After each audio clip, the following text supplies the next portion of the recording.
Yeah, so my name is Petr Harmáček. Most people know me as Harmy. Let's start from the very beginning. When was the first time you saw Star Wars?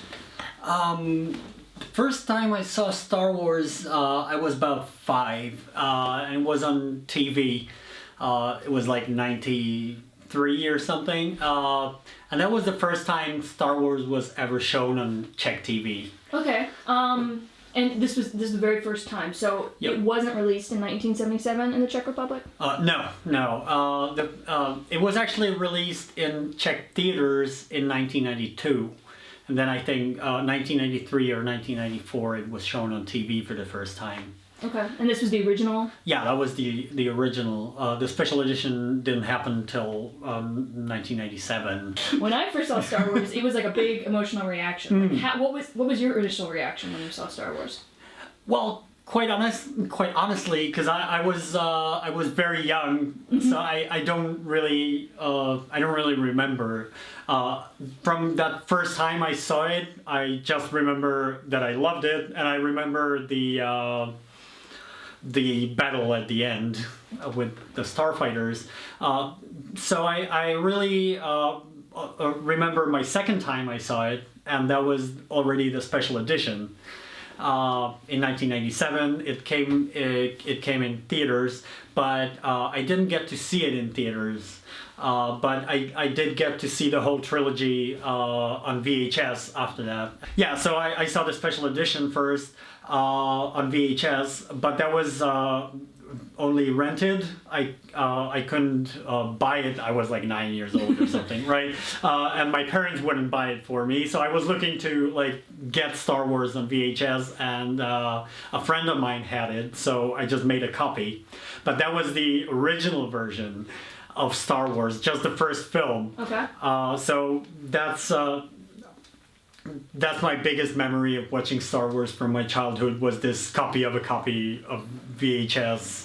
So from the beginning, you're making pirated copies.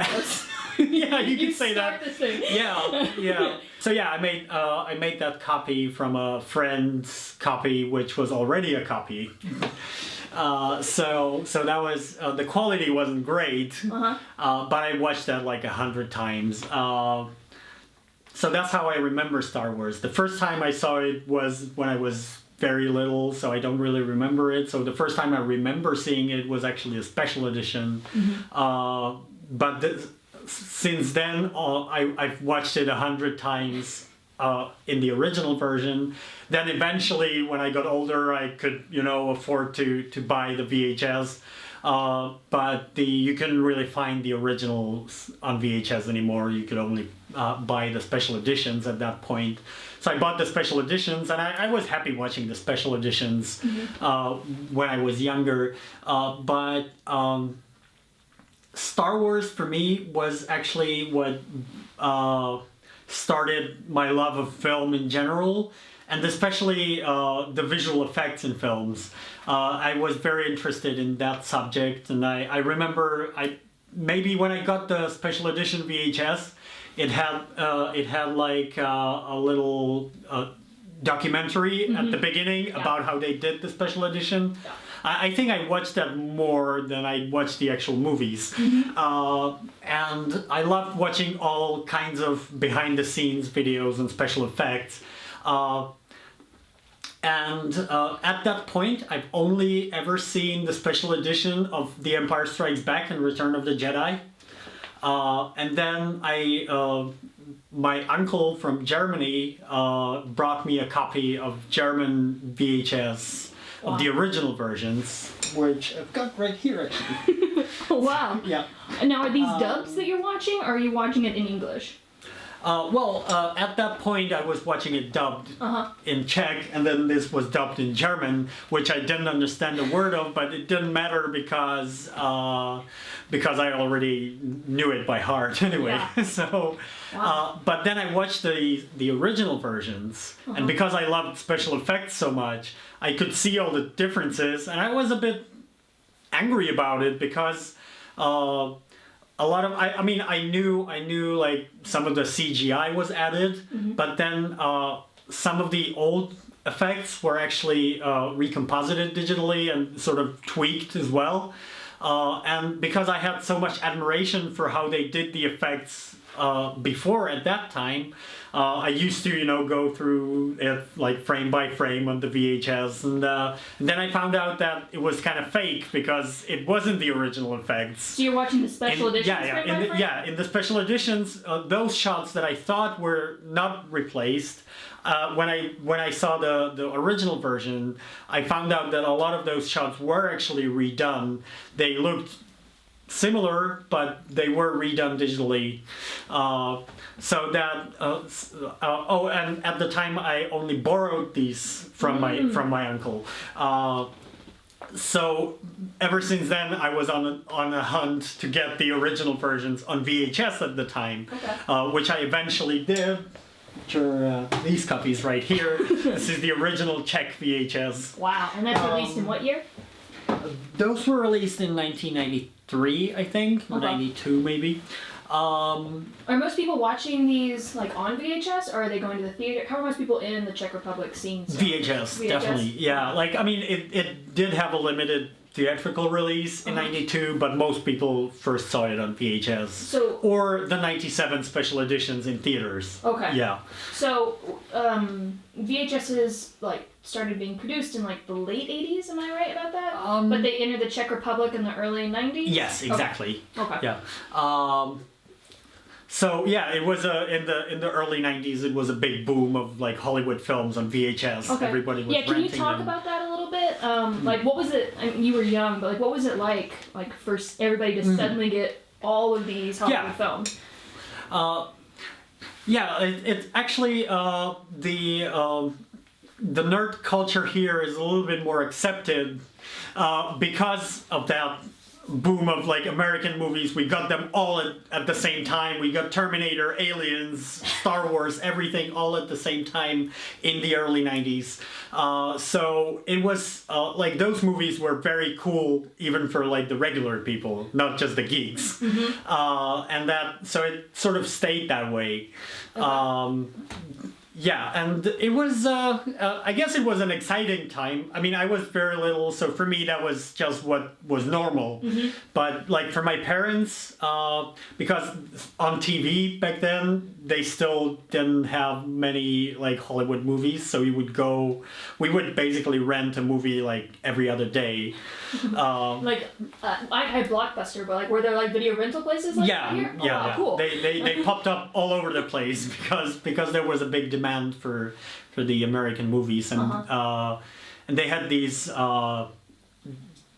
Czech dubbings that were done rather quickly. They weren't the sort in Poland.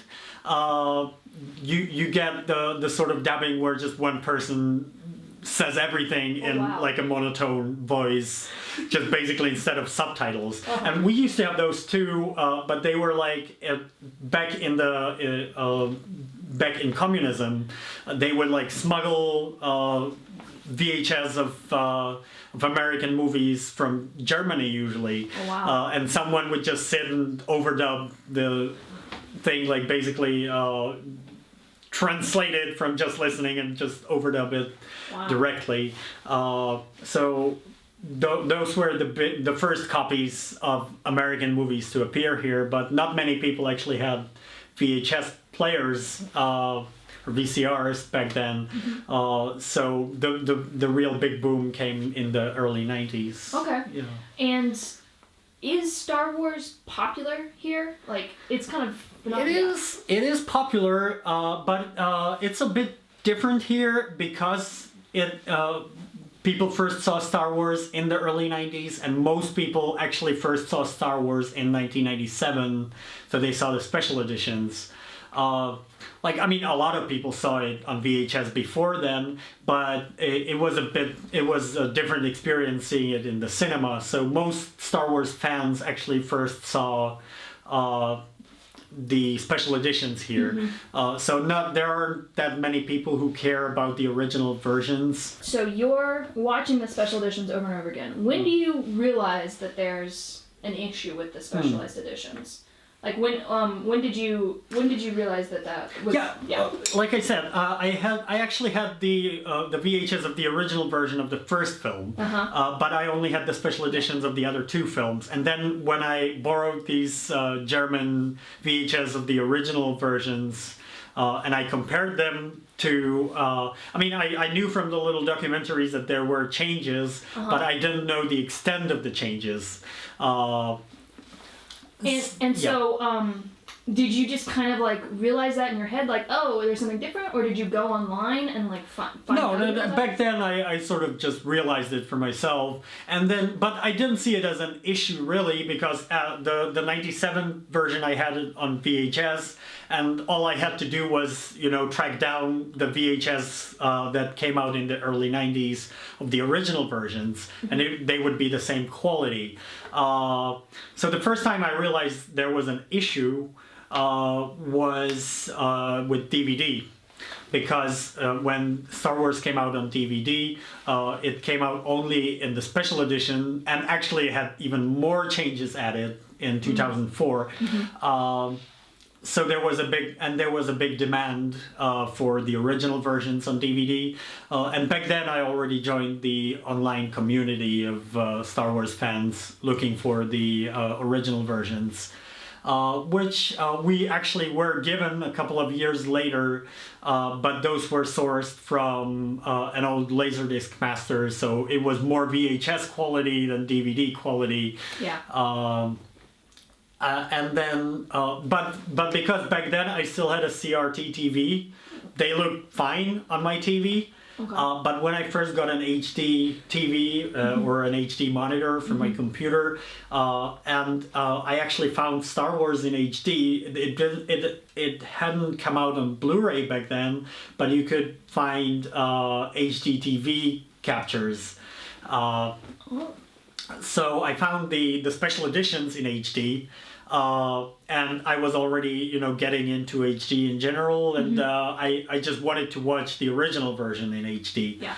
And that just wasn't available, and those DVDs that did come out looked terrible on an HD screen because they weren't even anamorphic, which I guess you know what it means, but your viewers might not. Yeah. So they basically weren't meant for widescreen TVs. So when you watch them on a widescreen TV, you'd have black borders on the top and the sides. So you'd have like a small picture inside the big screen. Yeah. Yeah.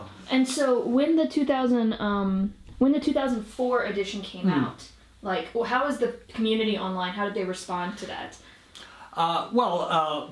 At first there were petitions to get the original version signed.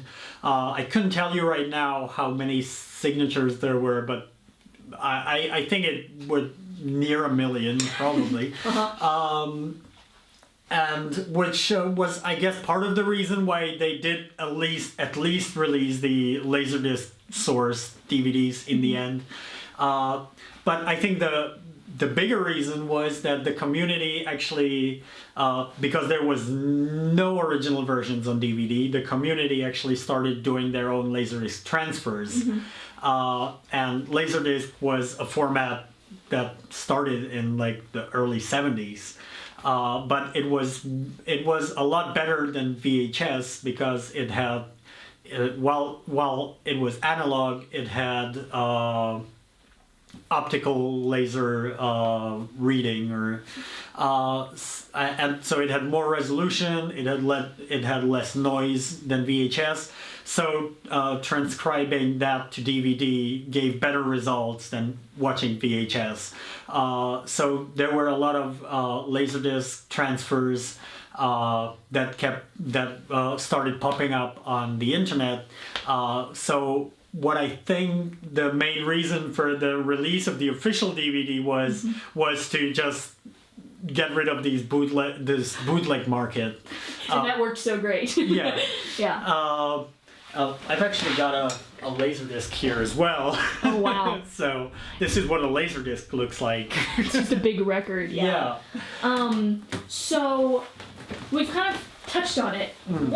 is the problem with the special editions? Can you just kind of explain it real quick? Yeah, right. I was gonna get to it before, and then I sometimes get lost in my. It's a very complicated thing to explain. Yeah, so right. So the problem with the special edition isn't so much that the special edition exists. Well, actually, let me first explain what the special edition even was. Right. So in 1997, George Lucas decided to restore the original Star Wars, but on top of that, he decided to add new digital effects and do some changes to the original film, which is something that a lot of directors do, like a director's cut, basically. But the problem with putting aside whether the changes were good or bad, like their opinions differ on that. Like in my opinion, most of those changes were for the worse. But there are a lot of people who like the changes, and that's fine. But the problem is that he decided to suppress the original version. So you get director's cuts for many films, like Blade Runner. You've got like 5 different versions, and they all exist alongside each other in similar quality on Blu-ray. But George Lucas decided that the special edition would now be the only version available. And with every release on a new format, he would add more and more changes as well. Why did he add so many things? Well, it's hard to say. Like, I mean, for one, there's definitely some changes that are justifiable from the point of view that there were some things he wanted to do originally, but he didn't have the budget, he didn't have the technology, so then he decided to do it 20 years later. But when you add digital effects to a movie that is 20 years old, it just doesn't look right. And then he added stuff like he added digital dinosaurs walking like right in front of the camera, stuff like that. So as to why, there's another thing that in my opinion, he added some of the stuff just to test the technology for the prequels as well.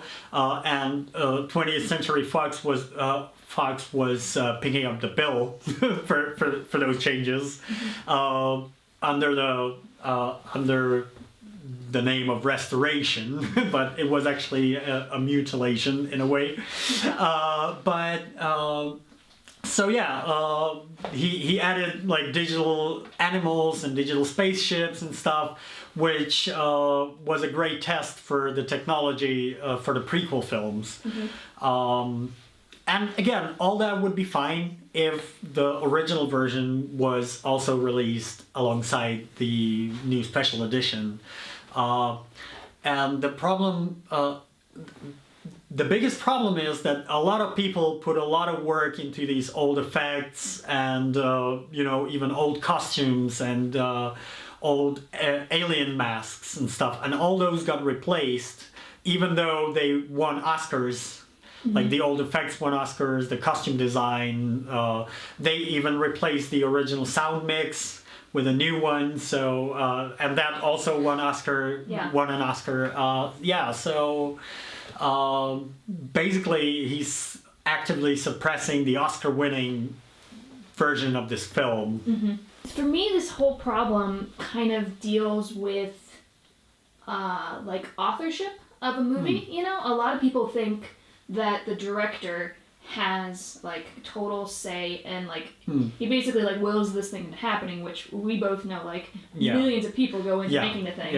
And so I mean, a lot of people think like, well, it's George Lucas's movie. If he wants to make changes, why can't he make changes? So like, what do you have to say to that kind of that is a very common argument, and that's why I say I've got absolutely no problem with him making the changes.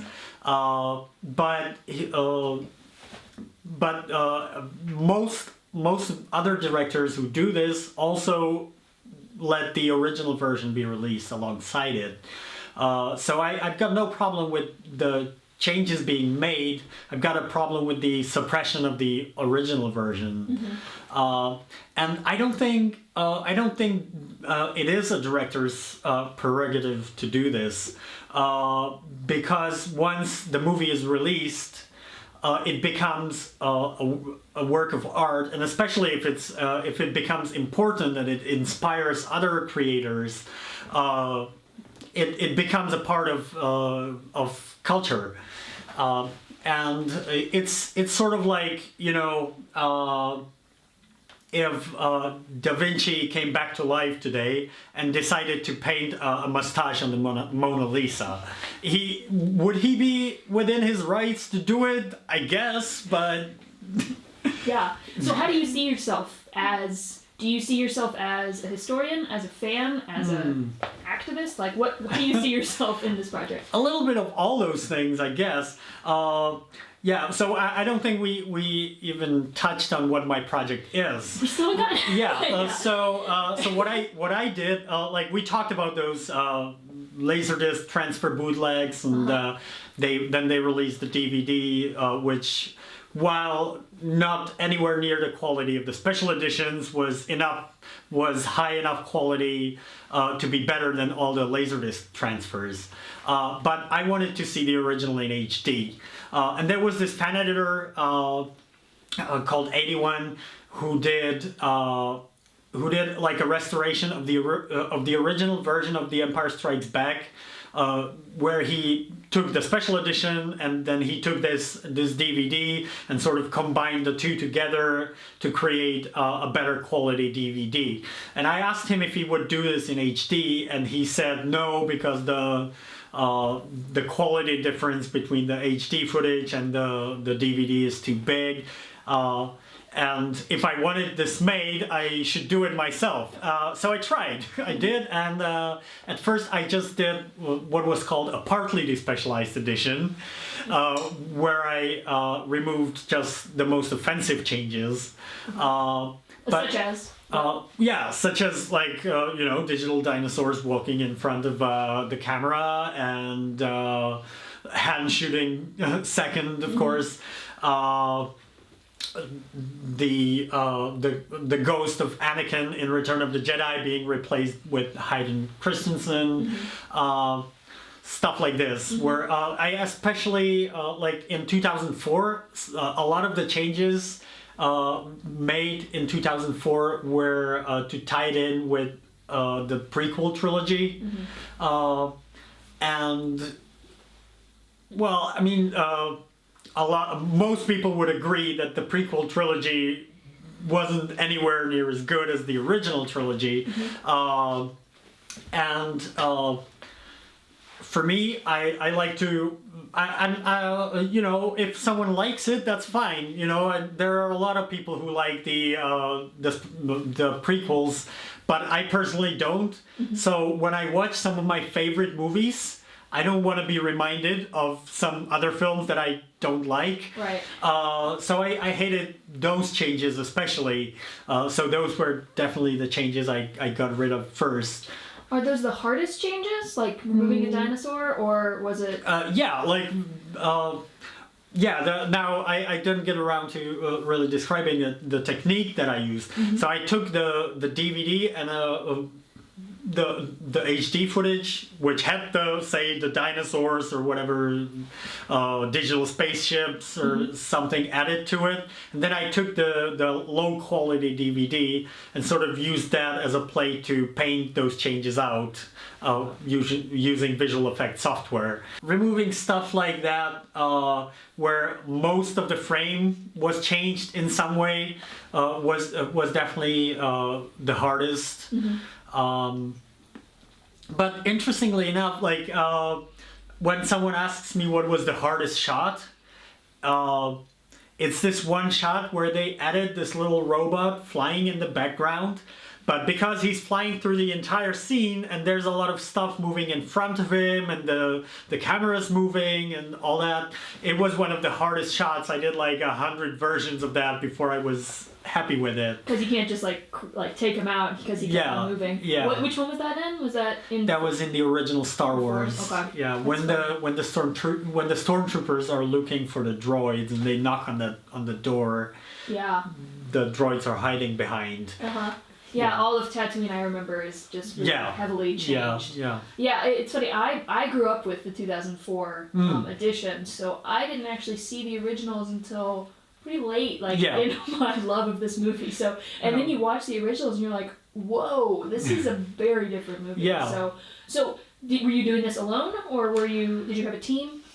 Well, I was this specific work I was doing alone. I didn't have a team per se, but I was a part of the originaltrilogy.com community, and there were a lot of people working on their own projects. Okay. With some of which were transferring 35mm film. Others were taking the low quality DVDs and trying to improve the quality of those DVDs, make them anamorphic or upscale them to HD. So I used a lot of those projects as sources in mine and sort of combined all the different fan projects from all over the internet into one. Okay. So were any of these people from the Czech Republic or even Europe? No. So. Well, I don't know. I guess there were a couple of people from Europe, from England, and there's one guy from Finland. But most of those guys were American. We basically just communicated over the internet. So is that a good way to meet people to do this sort of thing? Like, what did it feel like where the only people who you talked to about this were online? It felt great because like I already mentioned, the Star Wars fan culture here is a bit different because most people saw the special editions first, and so they don't really care about the original versions. So finding this community online where there were hundreds of people who thought like me about the original versions of Star Wars was wonderful, and I spent many thousands of hours probably discussing stuff on the originaltrilogy.com forum, and I met a lot of amazing people there, some of whom actually became good friends to me. Like we talk on Skype and stuff. So were there ever a moment like this? You just said you spent thousands of hours on this. Was there ever a time when you wanted to stop? Like I mean, sure. Like there, a lot of the work I was doing was rotoscoping, which is basically tracing around objects frame by frame. In this case, to remove them from the background and replace the background with the original background. Actually, there was the dinosaurs that they added were called rontos. So I called the technique of using rotoscoping to remove them rontoscoping. But it's very tedious work, rotoscoping. So there were definitely times where I was like, I can't do this anymore. But the support of the community was what always got me through those times. And then of course seeing the finished shots and also seeing the reaction of the community to those shots, that's what always inspired me to carry on. And of course, I made that first partly Despecialized version, which I didn't have any experience with visual effects software whatsoever at that point. I did have a little bit of experience with Photoshop and some basic video editing. So that first version was not very good, but it was good enough for some people to be interested in it and give me some feedback. And while I was working on it, I learned a lot of new tricks and After Effects and stuff. So when I finished, I basically just started over. And I still was gonna do a partly despecialized edition, only like remove more of the changes. But then I realized I already removed enough of the changes that I could basically just call it the despecialized edition, and it was close enough to the original version. Nice. Then. So how old are you at this point? I just started college, so I was like 20, 21. Okay. Yeah. And so you're going to school and you're spending a lot of time doing this? Yeah. Yeah. So, basically, all my free time in college was spent working on Star Wars. Yeah. Awesome. So what did your family and friends in real life think of this? I mean, I talked about it a lot to my friends. I think they were kind of sick of it, but my family didn't really understand, and and then my father was always like, "You should be studying more, not doing this stupid Star Wars crap." Well, he changed his tone when I got a job actually doing this sort of work. But yeah, until then, all I heard was like, "You're wasting your time on this crap." And so, how does that kind of thing feel, like as a young kid? I was old enough to not take it that seriously. Like, I knew it was a hobby, and everybody has got a hobby, So yeah, my dad plays pool, and I told him, like, when you go play pool 3 times a week, you're not contributing anything to society either. But can you explain Han shot first? Okay, yeah, that's a big one. Yeah. Is it the one? Like. Not to me really. Like, okay. It's the one. In general, it's sort of the mascot change you could call it the anti-special edition movement, maybe. Yeah. So what is it? Yeah. So in the 1997 special edition, George Lucas decided to change a scene where Han Solo, who's like a rogue sort of pirate guy, shoots a mercenary who's after him in cold blood under the table. And this Greedo, the alien guy, who is pointing a gun at point blank range at him over the table, threatening to kill him. But he's got a gun on him under the table and shoots him before he has a chance to shoot. So that's clearly self-defense, even if the other guy doesn't shoot.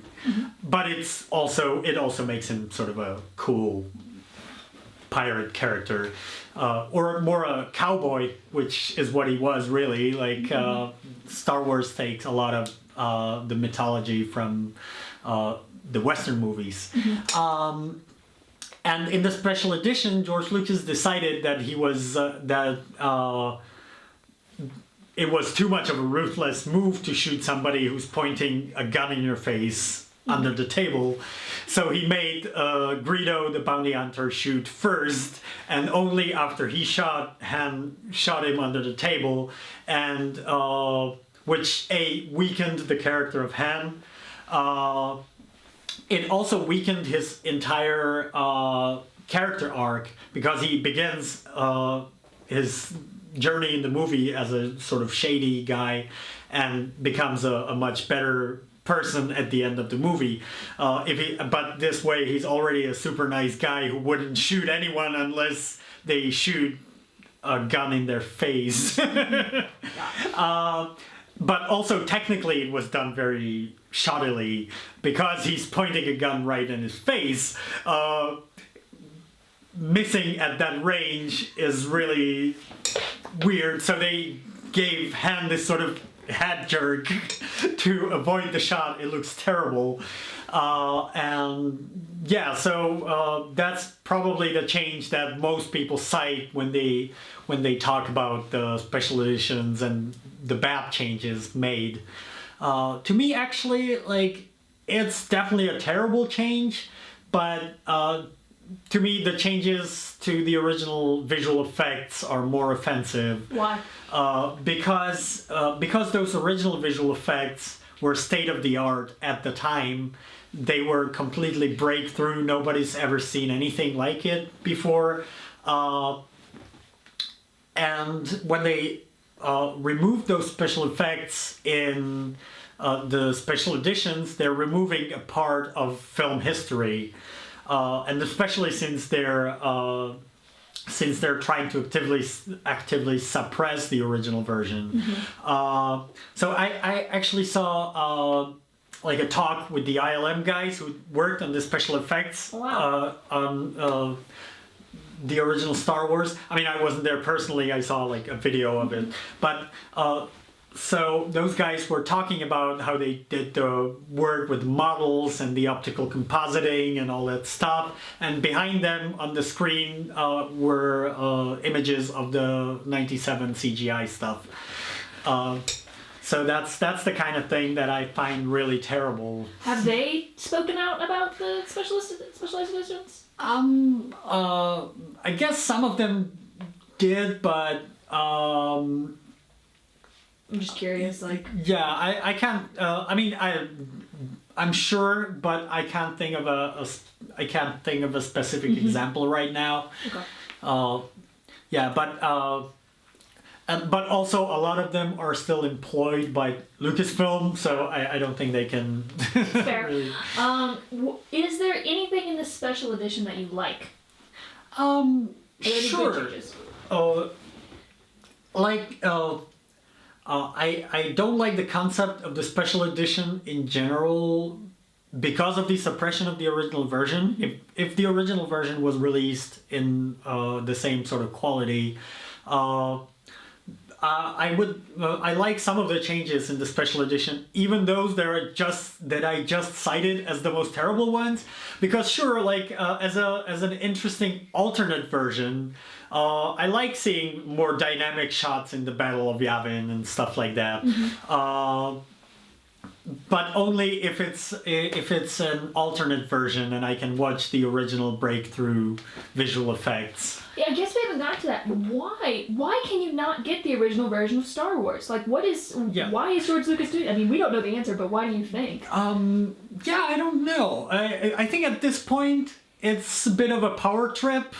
Like at first he was like, you know, I couldn't do this stuff originally, so this is the movie I wanted.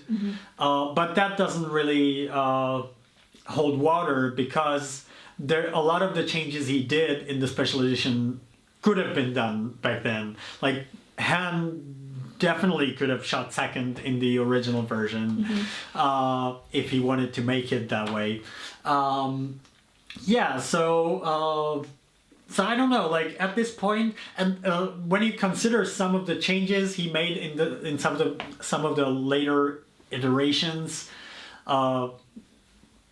I guess like most famously in the Blu-ray version, they added Darth Vader yelling "No" as he decides to throw the Emperor down the shaft in Return of the Jedi, and it seems like it sounds like an outtake from the very ridiculed "No" he says at the end of episode 3.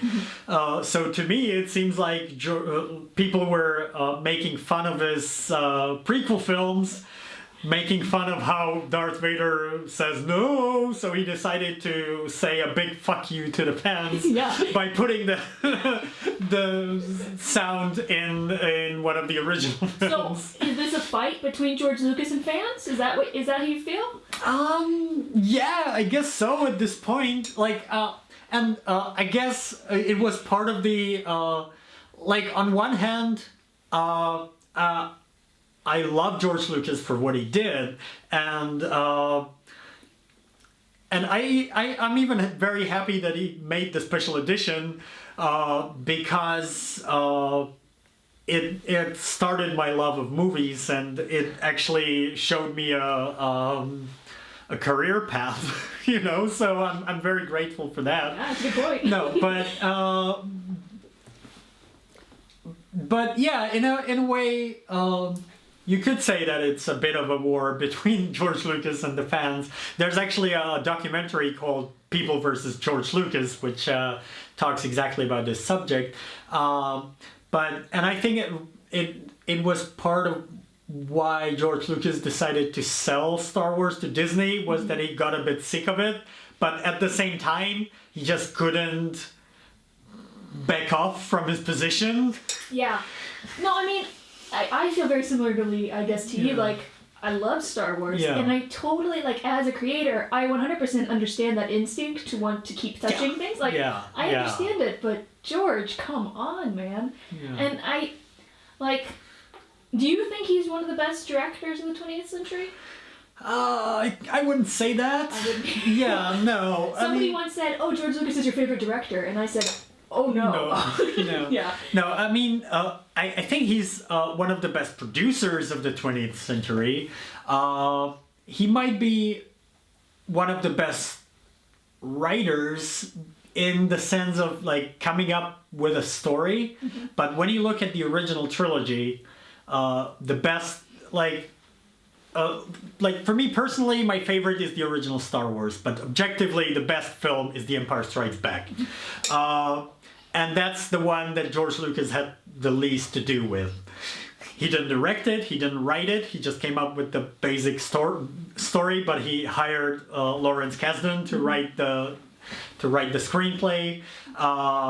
So he was just an executive producer for that film, and that's the role that I think suits him the best. Yeah, I agree. And there's that quote too, like that he said that like he started out to fight against corporations, and then he became one himself. Yeah, like when you another great example of this is when you look at the Indiana Jones movies. Mm-hmm. He came up with the story. He was an executive producer in those films. But he let Spielberg take care of the directing and also work with the actors. Yeah, and he's a good writer too. But I've read too that like Carrie Fisher and Harrison Ford and Mark Hamill would like make up lines as they were shooting too. Yeah. So like he made this amazing thing that we love, but also like he didn't. It's very interesting. Well, that's the thing. He had a lot of help with the original Star Wars. Mm-hmm. Then from many of his friends helped developing the script. There were like 5 or 6 different drafts of the script for the original Star Wars. And then he also had his wife Marcia edit the film, and it's nobody's actually seen the original edit before she took over. Well, I mean, some people have, but it wasn't ever publicly seen. Mm-hmm. But it's a bit of an urban legend that it was totally crap, and she basically saved it in editing. Mm-hmm. But that's not. There's no proof for that. That's just hearsay. But he did have a lot of help, and at this point in his career, he listened to the people around him. When he did The Empire Strikes Back, he was exhausted, and he didn't want the responsibility, so he let someone else direct. But when it came to Return of the Jedi, he already, I guess, his ego got the better of him at this point. Mm-hmm. And while he hired a director and a writer, he wouldn't let them do their thing and meddled a lot.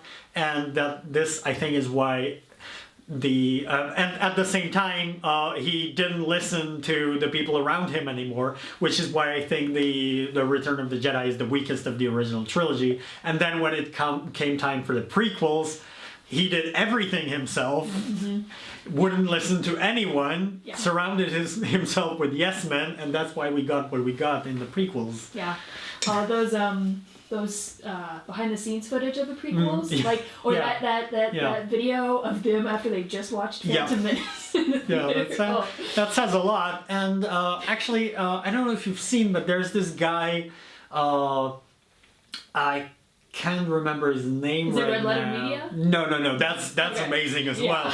No, but he did those these videos called like "What if the prequels were good?" Oh, I love those. Right? Yeah. And you can see from those that again the basic story inside those movies was essentially a very good story, but it was just a crappily written script around that basic story.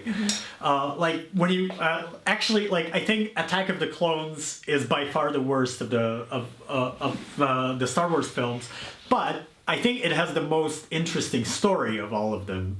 When you look at it, it's basically a film noir. Yeah. It's a detective story. Have you ever heard from Lucasfilm? No. You've never heard from No, them? no. Not once. No. And I'm pretty glad. Do you think the fact that you're in the Czech Republic is contributing to that?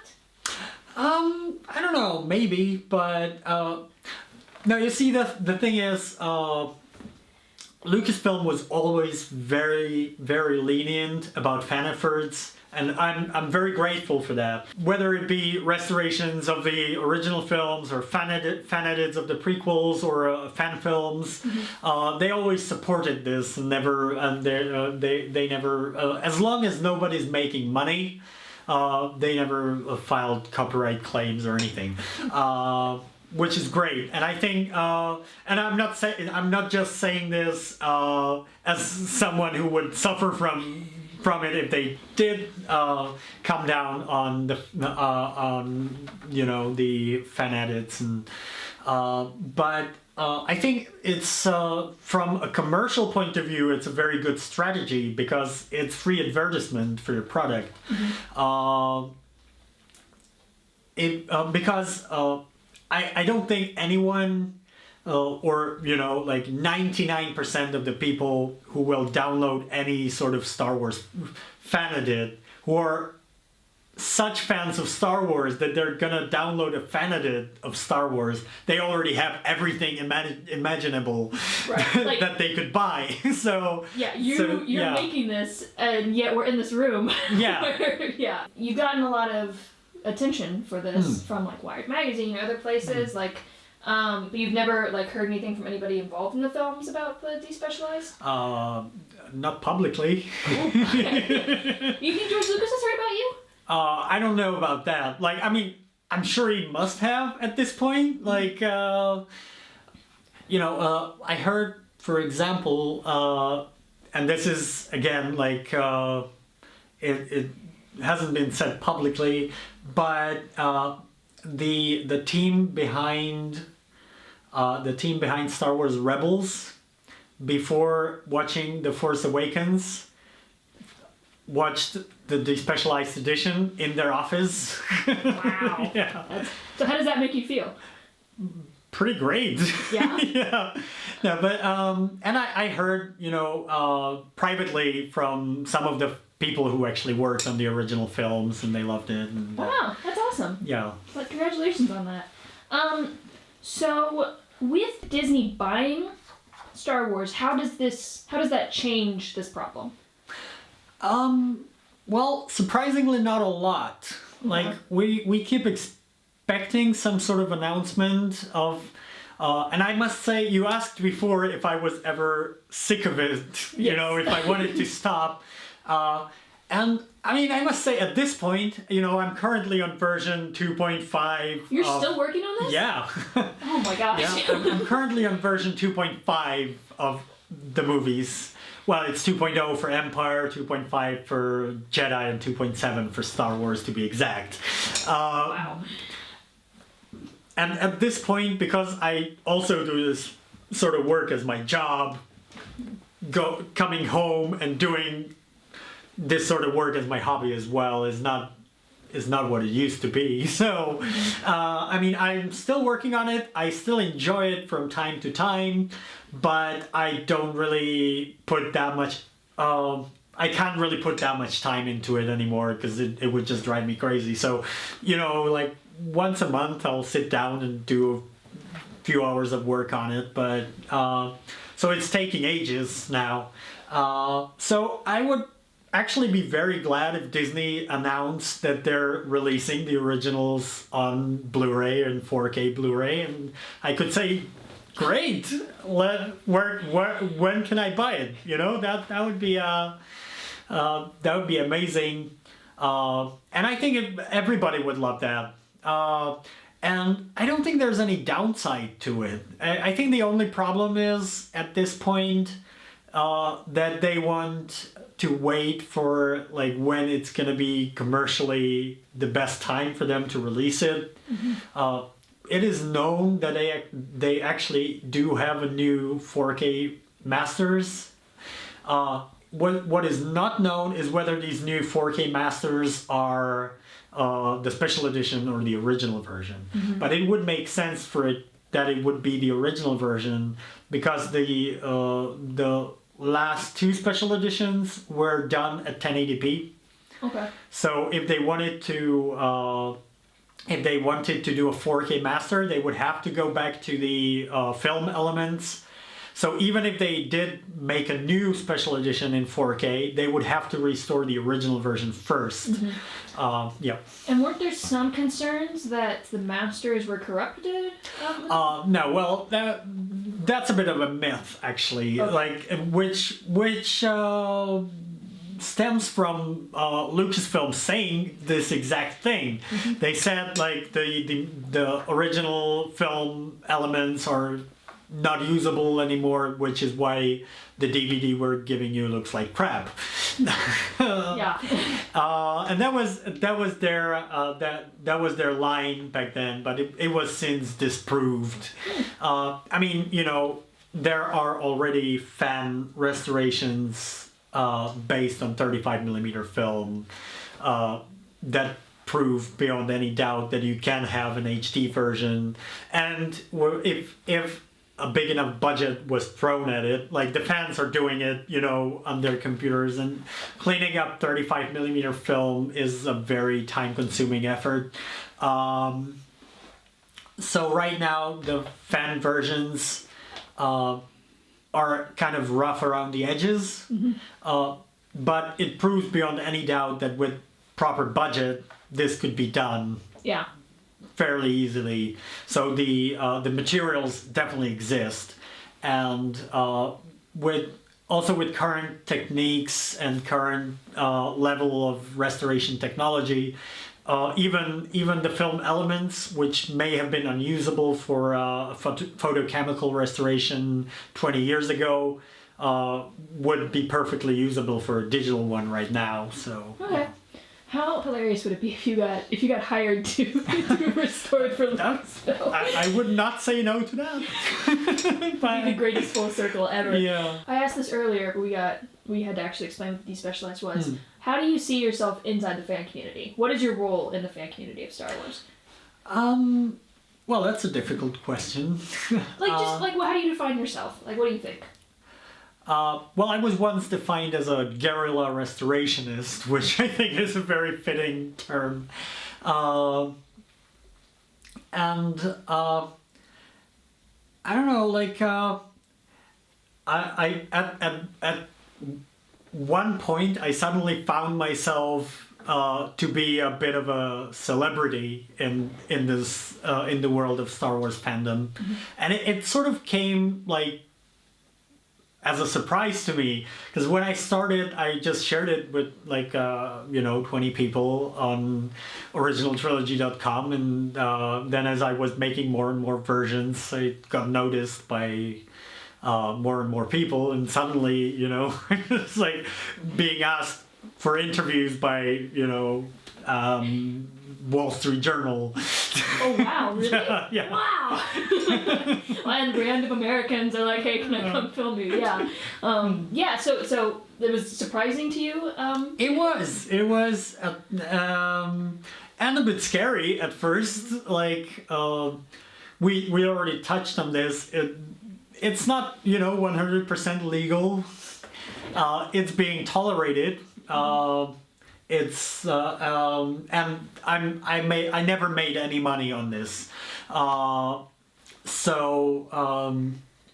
so I think you could sort of fit it within fair use in a way, but if someone wanted to make a case against it, they definitely could legally.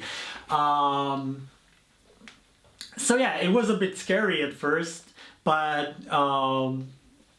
because of the line that Lucasfilm takes with like fan films and other fan projects, it was fine, and then actually through this I got my current job. So nice. Yeah. So what do you do now? Well, right now I work for UPP, which is a local visual effects company, probably the industry leader in the Czech Republic. And the company worked on, like big Hollywood productions.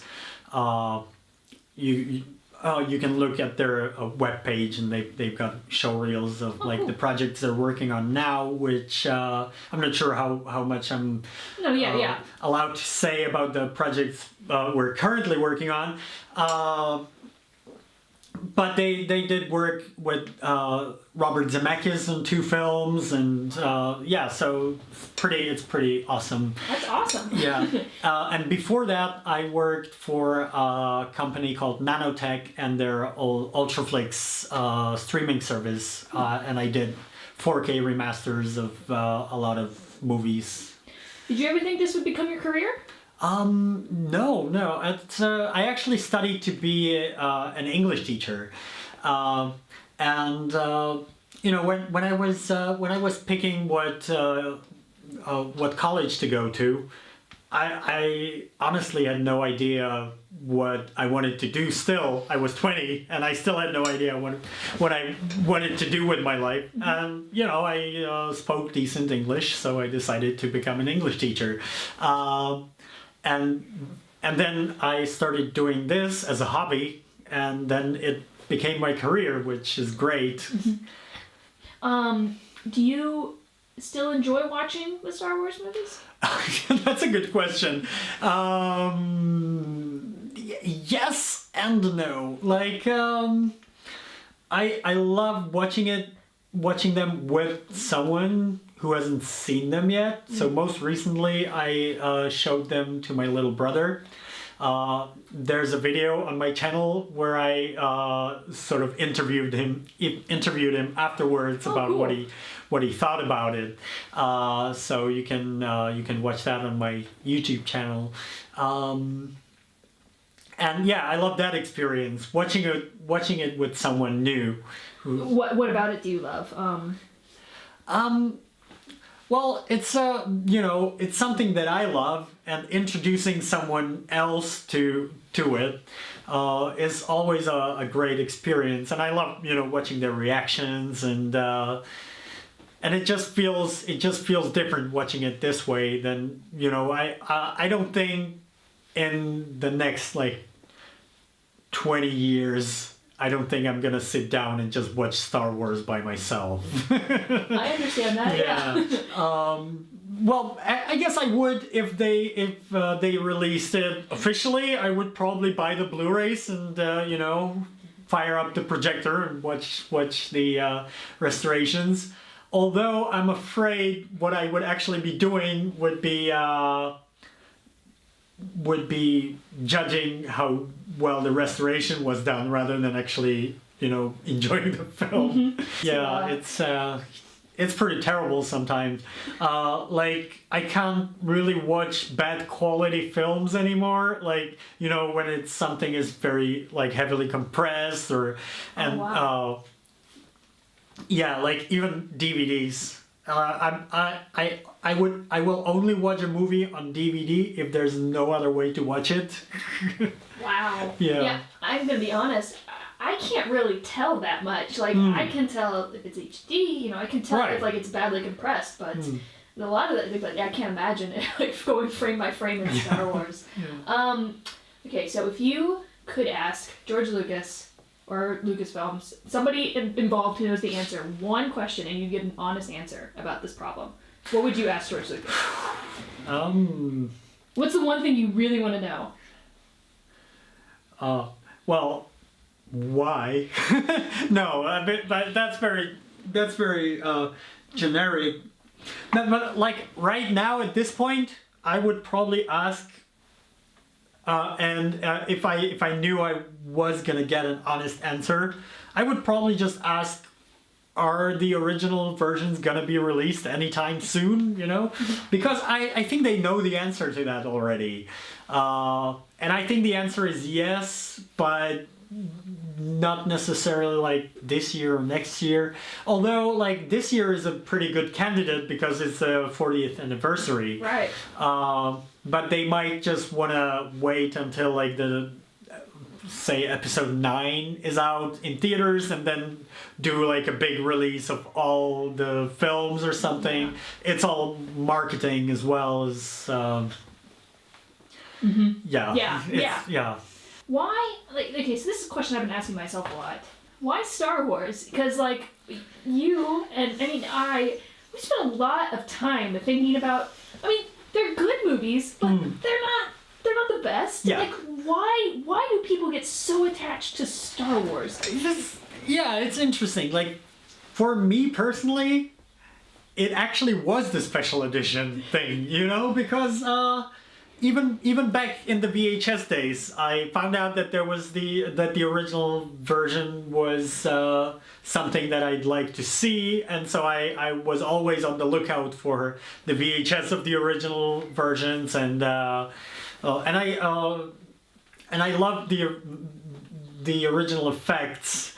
So to me, like Star Wars, while it is a great story, to me, it's more about the visual effects and the visuals in general, like, you know, the way it was shot and the costumes and everything. And because there are a lot of other films that I love for those reasons, but because Star Wars deprived me of being able to see it or see those original effects, it kept my interest that way. So, by not getting the thing you love, you became a bigger fan. Yeah. That's awesome. But why do you think other people get so connected to it? It's interesting. Like, why this and not other stuff? Yeah, I don't really have an answer to that. Like, it's I could get into stuff like, you know, the original influences on Star Wars and why, because I actually wrote my undergraduate thesis about what did you write about? Star Wars. I wrote about the cultural impact of the original Star Wars. Okay. It was for a subject called American Cultural Studies. Yeah. That sounds fascinating. Yeah. Just like, what was something interesting from that you found? Well, it was all that how the original Star Wars is an amalgamation of all these influences, like the Western films and the Japanese films, and basically it created a modern myth for America, because the last mythology that America had was the Western film, and that was already faded by the late 1970s. So what George Lucas did was create new American mythology, and this, I think, is a big part of why people get so attached to Star Wars. Mm-hmm. So is that a theme that resonates with people in the Czech Republic, or? Interestingly enough, no. Like, that's not so surprising, really, because we don't really share the same roots. Mm-hmm. In terms of mythology. Our mythology is knights and dragons and stuff. But what is interesting about it is that there are a lot of big Star Wars fans here, and I think here it's actually because it came after the Velvet Revolution, and it was like the big thing, and so a lot of people lot of people have a lot of nostalgia for Star Wars from that time. So here, like my generation is the first generation of Star Wars fans in this country. So it's, I guess it's more fresh in our minds than it is in America. So the project is still going on. It is. Do you it's see? What is the ongoing. end date for this? How does this end? Yeah, that's a difficult question that I've been asked before, and my answer is I don't really know, because whenever I made an answer, like 2 years later, I found out it didn't work out that way. I thought 2.0 was going to be the last version I was going to make.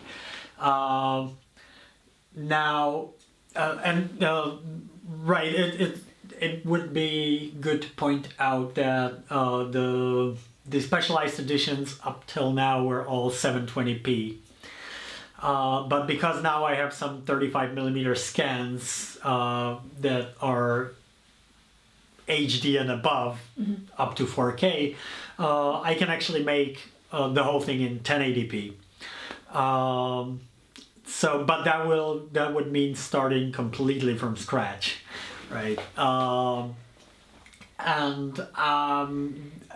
If I could do that I would like to be the very last version, because it would be completely, because I have complete scans of the original films from 35mm, but you know, they're scratched and dirty and stuff, so I would still use the Blu-ray as my main source and only replace the scenes that were redone in the special edition, but this means I could completely despecialize the Blu-rays with with none of these special edition changes left, and do the whole thing in full HD.